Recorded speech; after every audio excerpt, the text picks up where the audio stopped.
que determina a sua vida? Ou qual que é o propósito de nós estarmos aqui de uma maneira mais micro, de termos acordado hoje de manhã cedo, nesse ainda friozinho, termos nos encaminhado aqui para a igreja. De uma forma mais macro, qual que é a finalidade da nossa vida? Para que Deus, enfim, nos criou e nos colocou nessa vida que nós temos alguns momentos de alegria, muitos momentos também de sofrimento, de angústia. Para que de tudo isso? Pode parecer uma pergunta existencial muito profunda, pergunta essa que os grandes filósofos queimaram muito o cérebro para tentar responder e nunca de uma forma tão satisfatória assim. Mas a palavra de Deus nos direciona a responder essa grande pergunta do ser humano e nos apontar a finalidade para a qual nós fomos criados, para a qual nós fomos colocados aqui. Foi muito oportuno nós lermos juntos o nosso breve catecismo na sua primeira pergunta, que justamente tenta responder essa primeira pergunta nossa, existencial, para quem nós existimos, e o catecismo nos ensina que nós existimos para glorificar a Deus e vivermos dentro da sua vida,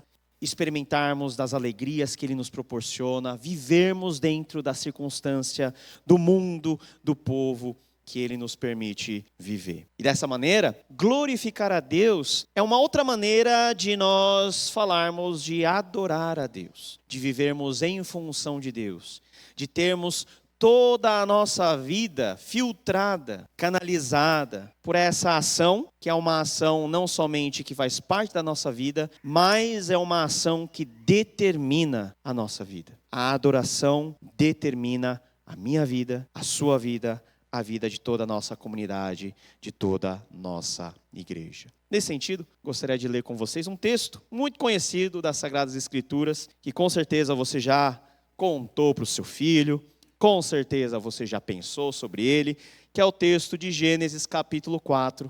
Nós vamos ler do versículo 1 a 16. Enquanto eu leio, o pessoal pode ir passando os slides e nós vamos ser edificados juntos nessa palavra. Diz assim a palavra do Senhor, você pode abrir a sua Bíblia, seu aplicativo, acompanhe comigo. Adão teve relações com Eva, sua mulher, e ela engravidou e deu à luz Caim. Disse ela, com auxílio do Senhor, tive um filho homem. Voltou a dar luz, dessa vez a Abel, irmão dele. Abel tornou-se pastor de ovelhas e Caim agricultor. Passando algum tempo, Caim trouxe do fruto da terra uma oferta ao Senhor. Abel, por sua vez, trouxe as partes gordas das primeiras crias do seu rebanho. O Senhor aceitou com agrado Abel e sua oferta, mas não aceitou Caim e sua oferta. Por isso Caim se enfureceu e o seu rosto se transtornou. O Senhor disse a Caim, por que você está furioso? Por que se transtornou o seu rosto? Se você fizer o bem, não será aceito, mas se não o fizer, saiba que o pecado o ameaça a porta. Ele deseja conquistá-lo, mas você deve dominá-lo. Disse, porém, Caim ao seu irmão Abel, vamos para o campo. Quando estavam lá, Caim atacou seu irmão Abel e o matou. Então o Senhor perguntou a Caim, onde está o seu irmão Abel? Respondeu ele, não sei. Sou eu o responsável por meu irmão? Disse o Senhor, o que foi que você fez? Escute, da terra, o sangue do seu irmão está clamando. Agora, amaldiçoado é você pela terra, que abriu a boca para receber da sua mão o sangue do seu irmão. Quando você cultivar a terra, esta não lhe dará mais da sua força. Você será um fugitivo errante pelo mundo. Disse Caim ao Senhor, meu castigo é maior do que posso suportar. Hoje me expulsas dessa terra e terei que me esconder da tua face. Serei um fugitivo errante pelo mundo e qualquer que me encontrar me matará. Mas o Senhor lhe respondeu, não será assim. Se alguém matar Caim, sofrerá 7 vezes a vingança. E o Senhor colocou em Caim um sinal, para que ninguém que viesse encontrá-lo matasse. Então Caim afastou-se da presença do Senhor e foi viver na terra de Nod, a leste do Éden. Amém. Vamos orar mais uma vez. Senhor nosso Deus, nós te agradecemos e pedimos que o Senhor venha e fale conosco por meio da sua palavra. que a nossa adoração seja agradável ao Senhor, que o nosso proceder diante de Ti exale, Senhor, esse bom perfume, e que essa adoração possa determinar os rumos da nossa vida, porque é em função de Ti que nós adoramos, diante de Ti nós estamos e queremos alegrar o Senhor em todos os momentos da nossa vida. Fala conosco, Senhor, desafia o nosso coração, é o que nós te pedimos, em nome de Jesus. Amém. História muito conhecida, não é verdade? E pode parecer que essa narrativa nos traz apenas uma moral simples, mas não. Por detrás de todos os personagens e de toda essa narrativa, nós temos um princípio que Deus estabelece desde o começo, como um princípio imutável, que guia as nossas vidas. O contexto dessa passagem que nós lemos está na criação. Você sabe que em Gênesis 1 e 2, Deus cria todas as coisas e cria especialmente o ser humano. Esse ser humano que foi criado à imagem e semelhança de Deus com o propósito de se relacionar com esse Deus maravilhoso, de enxergar na criação e no próprio relacionamento com Deus as maravilhas do Senhor, de aproveitar até o último instante dessa condição harmoniosa. Adão e Eva, vivendo no jardim do Éden, podiam fazer as coisas mais maravilhosas do mundo, passar o tempo com os animais, comer das melhores coisas, mas, como nós vemos em Gênesis capítulo 3, Adão e Eva caíram, pecaram, fizeram justamente aquilo que não deveriam fazer, descumpriram o único mandamento que Deus tinha colocado para eles não quebrarem, e o resultado nós sabemos, eles caíram, foram expulsos do Éden, e eles foram conduzidos para fora desse jardim a leste. Sempre que nós temos alguém indo para leste no Antigo Testamento, isso quer dizer, de alguma maneira, sair de perto da presença do Senhor. Eles estabelecem a sua vida, constroem a família, e a Bíblia diz que dentro desse casamento, dentro dessa família, nascem dois meninos, dois homens, Caim e Abel. Caim veio primeiro, e Eva disse assim: olha, eu estou feliz porque eu adquiri do Senhor um homem. E depois veio Abel. E como nós sabemos, Caim era o quê? Era agricultor, vamos dizer assim, para simplificar as coisas. E Abel era pastor de ovelhas. É dentro desse contexto de vida que nós temos a grande crise que acontece nessa história. E não poderia ser num mais especial, foi exatamente no momento do culto. O lugar mais perigoso que você pode estar é exatamente esse lugar que você está sentado. E a coisa mais perigosa que você pode estar fazendo é adorar ao Senhor. Porque a primeira grande desgraça da história do ser humano, depois da queda, aconteceu num contexto de culto. Quando duas pessoas estavam adorando do seu jeito ao Senhor, mas só que essa adoração, ela causou um ruído tão grande que mudou a história da humanidade a partir de então, para sempre. O que nós podemos aprender com essa narrativa? Primeira coisa é que a intenção e a adoração são dois elementos inseparáveis diante do Senhor. Veja lá o versículo 3, o que diz: passando algum tempo, Caim trouxe do fruto da terra uma oferta ao Senhor. Abel, por sua vez, trouxe as partes gordas das primeiras crias do seu rebanho. O Senhor aceitou com agrado Abel e a sua oferta. Não há algo de errado na oferta em si das duas pessoas. A gente às vezes conta para as crianças que a oferta em si de Caim estava errada porque Caim entregou vegetais ao Senhor, e que a oferta de Abel é a certa porque ele entregou da primeira cria da ovelhinha que ele considerava como pet em casa. Até porque o próprio Antigo Testamento regula o sacrifício de elementos vegetais. O Antigo Testamento abria a possibilidade de você entregar ao Senhor o fruto da terra. Então o problema não está propriamente na oferta que é entregue ao Senhor. Mas o problema, como nós vamos ver em toda a narrativa, está onde? No coração de quem adora. Na sua intenção. A intenção de Caim foi de entregar o que ele tinha, sem se importar talvez para quem ele estava oferecendo. do fruto daquilo que ele tinha em abundância. Ele trouxe ao Senhor. Mas, quando nós vemos a intenção de Abel, nós vemos que Abel foi intencional, ou seja, ele pensou muito bem naquilo que ele queria oferecer. Em contraste com a oferta de Caim, Abel trouxe as primícias do rebanho e da gordura deste, ou seja, Abel escolheu intencionalmente aquilo que de melhor ele poderia entregar ao Senhor. Tanto é que lá no Novo Testamento, lá em Hebreus capítulo 11, quando na carta da fé, nós temos listados vários heróis da fé, Abel é citado lá no versículo 4, e o que o autor de Hebreus diz sobre Abel? Pela fé, Abel ofereceu a Deus mais excelente sacrifício do que Caim. E o que torna a nossa oferta diante do Senhor aceitável, excelente, de qualidade, não é propriamente a materialidade daquilo que nós entregamos ao Senhor, mas é a intenção que move as nossas ações, o seu coração. Deus não está muito interessado naquilo que você pode dar a Ele, porque convenhamos, Deus é dono de tudo o que você acha que você está dando para Ele. Deus quer ver o seu coração. Deus quer ver o meu coração. Deus quer ver se nós estamos adorando a Deus movidos pela grandeza do Senhor, pela gratidão que nós temos em relação a Ele,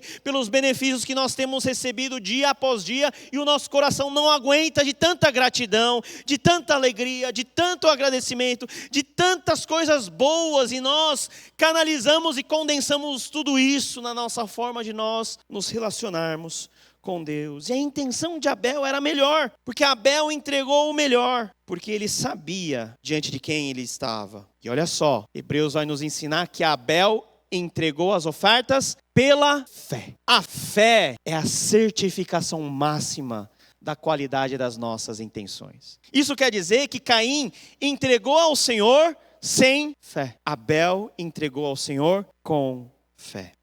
Calvino vai destacar essa qualidade da fé em Abel, porque para além de Abel ter entregue ao Senhor um sacrifício cruento, ou seja, um sacrifício de sangue, o ponto é que Abel entregou com fé. A sua intenção estava saturada da confiança, da fé no Senhor. Na fé de que Deus está recebendo a nossa oferta. Na fé de que nós estamos nos relacionando com Deus vivo. Na fé de que Deus, Ele corresponde à oferta, à adoração que nós entregamos a Ele. A fé que nos faz entregar a Deus aquilo que nos é custoso. Porque entregar coisas que não nos custam nada é fácil. Você dá o que sobra. Você faz quando, sobra um tempo. Mas o ato do sacrifício aqui, de entregar ao Senhor algo que nos custe alguma coisa, tanto em termos de tempo, em termos de disposição, em termos monetários, em todas as perspectivas da nossa vida, porque nós sabemos a importância de Deus na vida de cada um de nós. A verdadeira adoração é um privilégio custoso, valioso. Meus queridos irmãos, Jesus, quando Ele se entregou como sacrifício pelos nossos pecados, Ele se doou e deu aquilo que Ele tinha de mais valioso, que era a sua própria vida. Por mim e por você. Ele morreu a nossa morte. Ele sofreu o nosso sofrimento. Ele deu algo tão custoso que custa o valor exato da sua vida, da sua salvação. E por isso, em retribuição, em resposta ao sacrifício perfeito que Jesus fez na cruz, nós também somos convidados a entregar ao Senhor algo que é precioso, com intencionalidade, com fé. Porque aquilo que nós oferecemos não pode estar separado das nossas intenções, do nosso coração. O convite é que a nossa intenção seja uma intenção cheia de amor, cheia de alegria. Quando você estiver diante do Senhor adorando, seja aqui na igreja ou fora, coloque o seu coração diante dele. Coloque a sua intenção, a sua fé. Você faz porque você acha aquilo importante, porque você adora a Deus de todo o seu coração. A intenção e a adoração são duas coisas que andam juntas. Segunda coisa que o texto também nos ensina é que o adorador e a adoração são duas coisas também inseparáveis. Veja só, versículo 5 a 7, acompanhe comigo. aí na leitura. Mas não aceitou Caim sua oferta, por isso Caim se enfureceu e o seu rosto se transtornou. O Senhor disse a Caim: por que você está furioso? Porque se transtornou o seu rosto? Se você fizer o bem, não será aceito, mas se não fizer o bem, saiba que o pecado ameaça a porta. Ele deseja conquistá-lo, mas você deve o quê? Dominá-lo. A reprovação de Caim mostra que o problema de Caim não estava apenas na oferta de Caim, estava em Caim. Porque nosso ser, a nossa vida, não podem estar dissociados àquilo que nós oferecemos a Deus. O tempo que nós investimos com o Senhor é apenas a expressão de você, de todo o seu ser. Depois da reprovação, e nós não sabemos como que Deus reprovou, nós não sabemos. No Antigo Testamento nós temos várias maneiras de Deus aprovar, por exemplo, um sacrifício.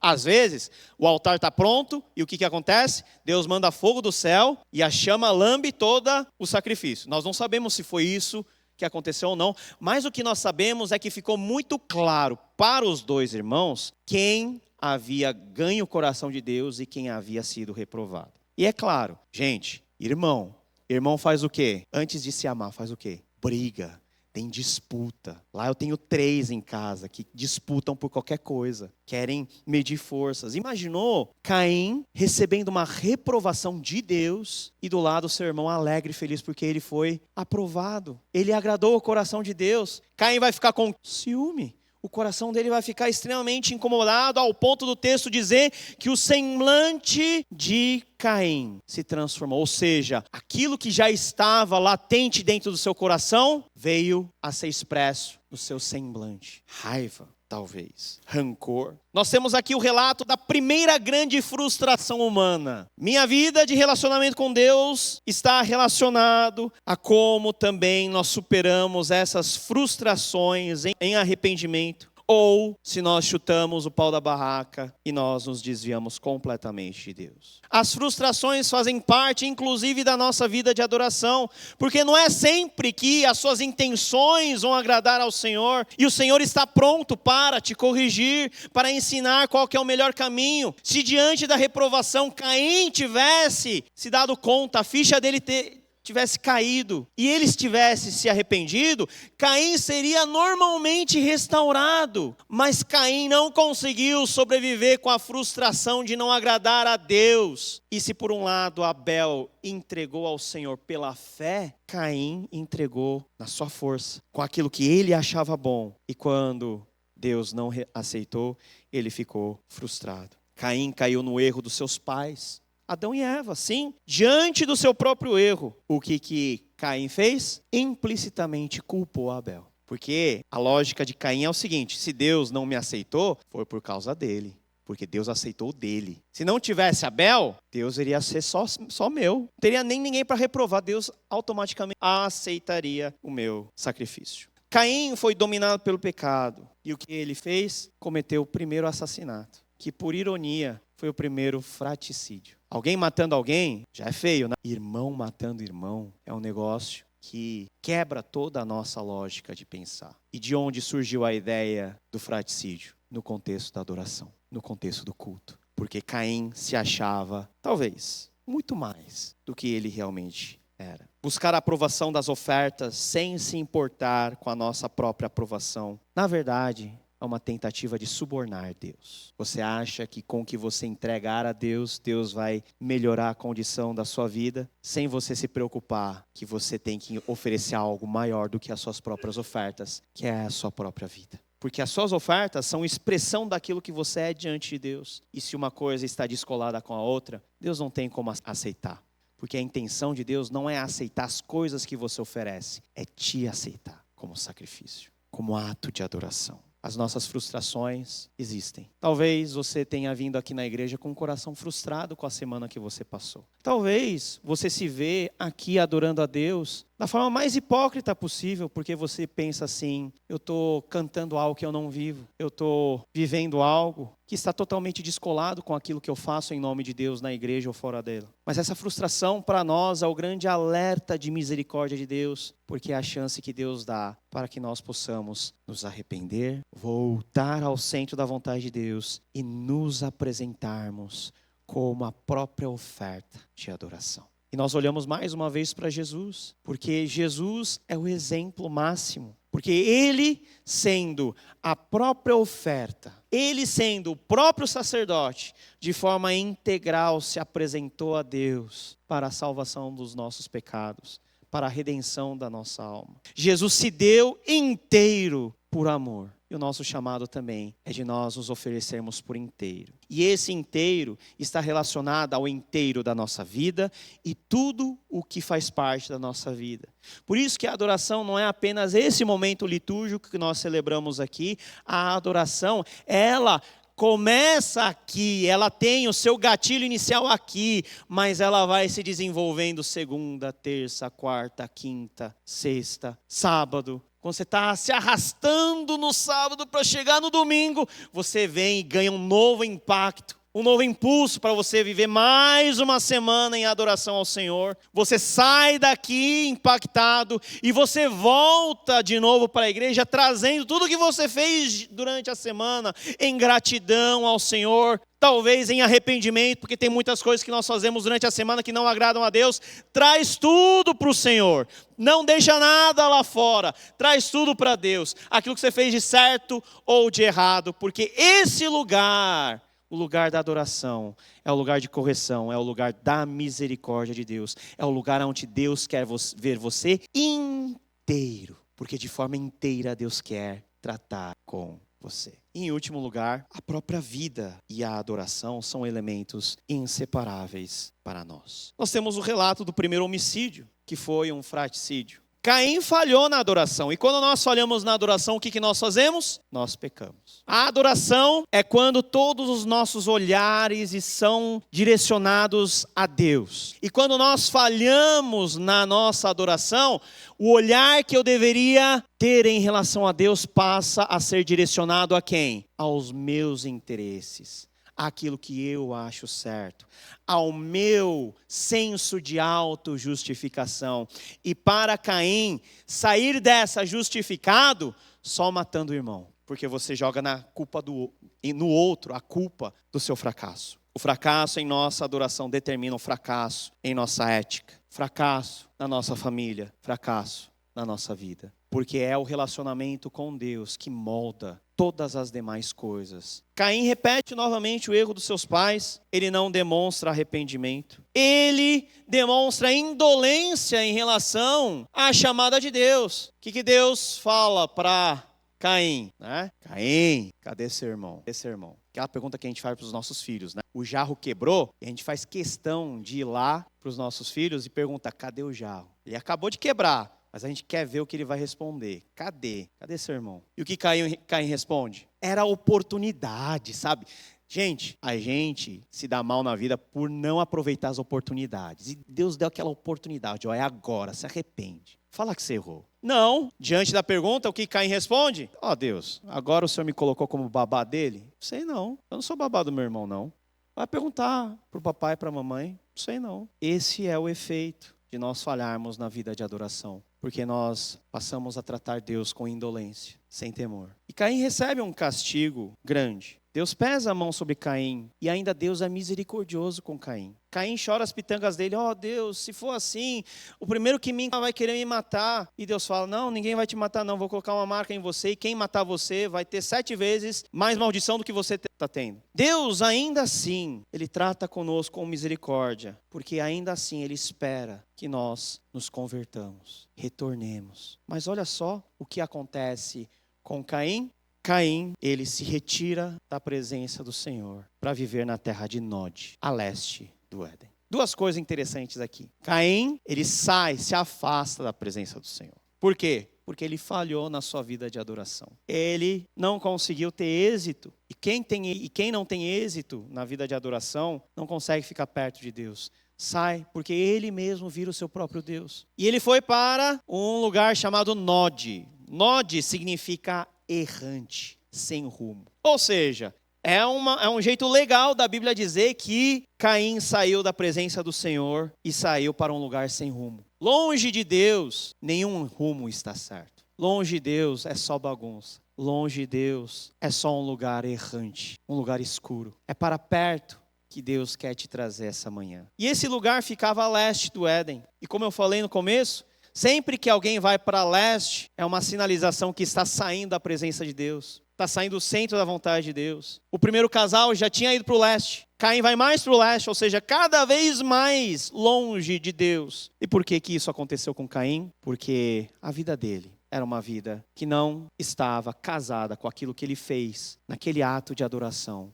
entregando ao Senhor os frutos da terra. Ele queria talvez se aproveitar daquele momento para ter algum benefício de Deus, mas ele não tinha nada a ver com Deus a quem ele dizia adorar. Como está a sua vida diante do Senhor? Como está a nossa vida diante de Deus? Está certo que todos nós somos pecadores e todos nós somos mesmos. Nós vamos cantar a Deus coisas que às vezes não está no nosso coração. Nós vamos nos relacionar com Deus com muita dificuldade, mas você está disposto a entregar nas mãos de Deus toda a sua vida, para que não você conserte os seus rumos, mas para que Ele possa restaurar dia após dia os rumos errados na sua vida, regular as intenções erradas na sua vida, transformar aquilo que você tem nas mãos como um sacrifício agradável ao Senhor. Caim falhou. Mas se eu terminar a pregação com Caim, que falhou, aí a gente cai em depressão. Mas se há a queda, se há o pecado, há a poderosa mão de Deus, da graça de Deus, a nos restaurar. Por isso nós podemos olhar para Abel. Abel morreu jovem, morreu sem deixar nenhum rastro na história, sendo, olha só, ele foi o primeiro que morreu assassinado. E ele foi o primeiro que morreu na história. Abriu a lista, da qual um dia nós faremos parte. Está lá, primeiro é Abel. Ficou triste também? Gênesis se cala com respeito a Abel. O máximo que Deus fala é que o sangue de Abel está clamando por justiça na terra. Passaram-se milênios. E nós temos um ensinamento precioso lá em Hebreus, capítulo 11. No mesmo versículo 4. Pela fé, Abel ofereceu a Deus um sacrifício superior ao de Caim. Pela fé, ele foi o quê? Reconhecido como justo quando Deus aprovou suas ofertas. Embora esteja morto, por meio da fé ainda fala. Abel está falando conosco hoje por meio da fé. O testemunho de Abel está falando a nós hoje, para que nós possamos imitar esse ato singelo de adorar a Deus com o coração cheio de confiança. E quem adora a Deus com fé não consegue entregar a Deus qualquer coisa que seja dissociada de uma intenção purificada, de uma vida transformada a Deus. Abel é testemunho para nós. Ele morto ainda fala sobre a importância de termos uma vida de adoração centrada no Senhor, que envolva tudo o que nós pensamos, tudo o que nós temos, tudo o que nós queremos entregar ao Senhor. E é diante disso que as Escrituras nos fazem um convite a vivermos essa realidade. O convite é que vivamos uma vida de adoração integral ao Senhor. Que sejamos nós aprovados junto com as nossas ofertas. Você vai entregar, por exemplo, sua oferta de gratidão ao Senhor. A sua oferta vai ser muito bem utilizada para a obra de Deus.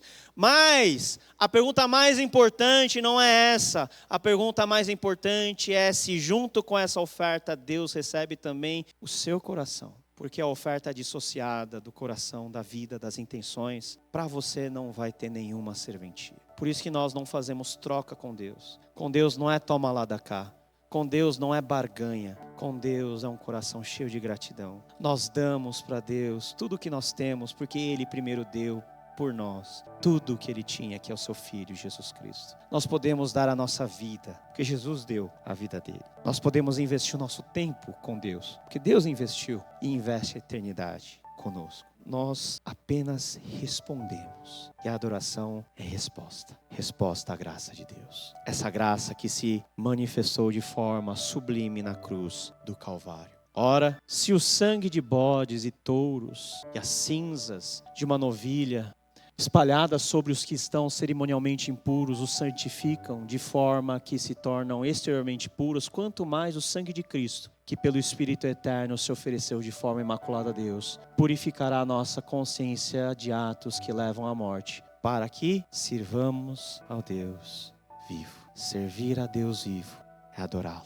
Servir ao Deus vivo é viver em resposta integral de forma que as nossas intenções, de forma que a nossa vida como adorador e a nossa vida como um todo possam convergir, possam ser uma coisa só àquilo que nós entregamos a Deus. Nós podemos nos entregar junto com as nossas ofertas, porque Cristo fez exatamente isso. E é pelo seu exemplo e pelos seus méritos que também nós participamos dessa oferta, desse sacrifício. Nesse momento, feche seus olhos, coloque a sua vida diante do Senhor. Talvez esse seja um chamado para que você possa consertar o rumo da sua vida. Faça isso agora. Aproveite que nós estamos diante da mesa do Senhor. Peça perdão, se arrependa. Tenha uma vida de adoração agradável diante do Senhor. Se você tem algo que te frustra, coloca isso aos pés de Jesus. Que Jesus vai ensinar você não somente a lidar com essas frustrações, mas a transformar essas frustrações em grandes experiências com Ele, de restauração.